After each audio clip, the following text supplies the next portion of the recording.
रामायण की कथा तो सभी ने सुनी या पढ़ी होगी, जिसमें श्री राम और माता सीता के जीवन से जुड़े पहलुओं को दिखाया गया है। उन्हीं में से एक कहानी में बताया गया है कि कैसे मर्यादा पुरुषोत्तम राम अपनी पत्नी सीता को एक धोबी की बातों में आकर अयोध्या छोड़कर जाने को कह दिया था।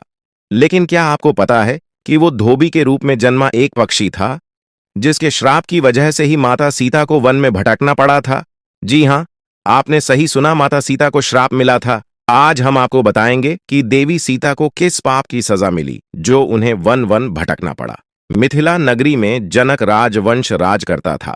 उन्हीं में से एक राजा सिरध्वज थे। एक बार यज्ञ के लिए वो जमीन जोत रहे थे। उसी समय वहां से एक छोटी कन्या निकलती है। इस सुंदर कन्या को देखकर राजा को बहुत खुशी हुई। उन्होंने उस कन्या को अपनी पुत्री बना लिया। उसका नाम सीता रखा। एक दिन सीता अपनी सहेलियों के साथ बगीचे में खेल रही थीं। वहां उन्हें एक तोते का जोड़ा दिखाई दिया, जो बहुत ही खूबसूरत था। वे दोनों पक्षी एक पर्वत की चोटी पर बैठकर श्री राम की बातें कर रहे थे। पृथ्वी पर श्री राम नाम से विख्यात एक बड़े सुंदर राजा होंगे। उनकी महारानी का नाम सीता होगा। श्री राम सीता के साथ कई वर्षों तक राज्य करेंगी। धन्य हैं वे जानकी देवी और धन्य हैं वे श्री राम। तोते की ऐसी बातें सुनकर सीता ने सोचा कि ये दोनों तो मेरे ही बारे में बातें कह रहे हैं। इन्हें पकड़कर मैं इनसे अपने जीवन से जुड़ी सारी बातें पूछ सकती हूं। इसीलिए उन्होंने अपनी सहेलियों से उन दोनों पक्षियों को पकड़कर लाने को कहा। उनकी सहेलियां उस पर्वत पर गईं और दोनों पक्षियों को पकड़कर ले आईं। माता सीता उन पक्षियों से कहती हैं कि तुम दोनों बहुत सुंदर हो।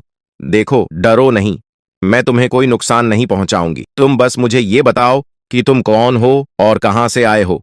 राम कौन है और सीता कौन है? तुम्हें उनके बारे में कैसे पता है माता? सीता के पूछने पर दोनों पक्षी बताते हैं कि एक बहुत विख्यात महर्षि वाल्मीकि हैं। हम दोनों उन्हीं के आश्रम में रहते हैं। महर्षि ने रामायण नाम का एक ग्रंथ लिखा है, जिसका पाठ उन्होंने अपने शिष्यों को भी कराया है। उन पक्षियों ने सीता को यह भी बताया कि इस ग्रंथ में महर्षि वाल्मीकि ने बताया है कि महर्षि ऋष्यशृंग के द्वारा किए गए पुत्रेष्ट यज्ञ से प्रसन्न होकर भगवान विष्णु, राम, लक्ष्मण, भरत और शत्रुघ्न ये 4 मानव शरीर धारण कर पृथ्वी पर जन्म लेंगे। बड़े होने पर श्री राम महर्षि विश्वामित्र और अपने छोटे भाई लक्ष्मण के साथ हाथ में धनुष लिए मिथिला आएंगे और शिव जी के धनुष को तोड़कर सीता से विवाह करेंगे। फिर उस पक्षी के जोड़े ने कहा, हे सुंदरी, हमने तुम्हें सब कुछ बता दिया, अब हमें छोड़ दो, हम जाना चाहते हैं। पक्षियों की बातें सुनकर माता सीता के मन में और भी बातें जानने की इच्छा हुई। उन्होंने उन दोनों से पूछा कि राम कहाँ होंगे, वे किसके पुत्र हैं, कैसे वो मिथिला आकर जानकी से विवाह करेंगे। नर तोता बोला कि श्री रामचंद्र का मुख कमल के समान सुंदर, नेत्र बड़े बड़े और खिले हुए, नासिका ऊंची, पतली भुजाएं घुटनों तक, गला शंख के समान होगा। मैं उनका क्या वर्णन करूं, जिनके गुणों का बखान 100 मुख वाला भी नहीं कर सकता। दोनों पक्षी कहते हैं कि जानकी देवी धन्य हैं, जो जल्द ही रघुनाथ जी की पत्नी बनकर उनके साथ कई वर्ष तक राज करेंगी। लेकिन तुम कौन हो? पक्षियों की बातें सुनकर सीता ने कहा कि जिसे तुम लोग जानकी कह रहे हो वो मैं ही हूं। माता सीता उन्हें कहती हैं कि मैं तुम दोनों को तभी छोड़ूंगी जब श्री राम यहां आकर मुझसे विवाह करेंगे। तब तक तुम दोनों आराम से मेरे घर में रह सकते हो। ये सुनकर मादा तोता जानकी से कहती है कि हम वन के पक्षी हैं, हमें घर में सुख नहीं मिलेगा।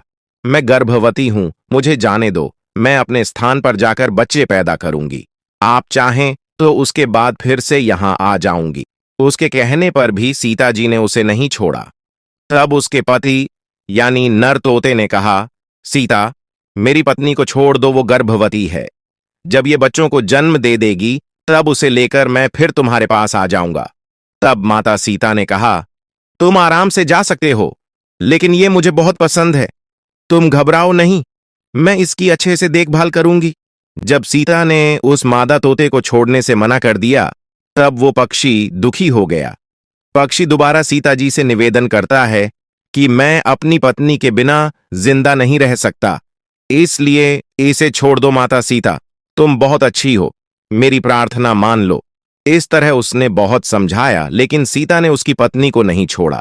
तब मादा पक्षी ने क्रोध में सीता को श्राप दिया कि अरे, जिस प्रकार तू मुझे इस समय अपने पति से अलग कर रही है, वैसे ही तुझे भी स्वयं गर्भवती की अवस्था में श्री राम से अलग होना पड़ेगा। कुछ दिन बाद पति से बिछड़ने के दुख में मादा पक्षी के प्राण निकल गए।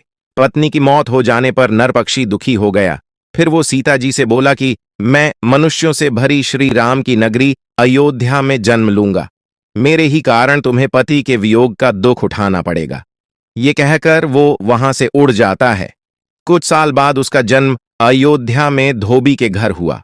उस धोबी के कारण ही सीता जी का अपमान हुआ। उन्हें अपने पति श्री राम से अलग होना पड़ा। उस तोते का श्राप ही सीता जी के पति श्री राम से बिछड़ने का कारण बना।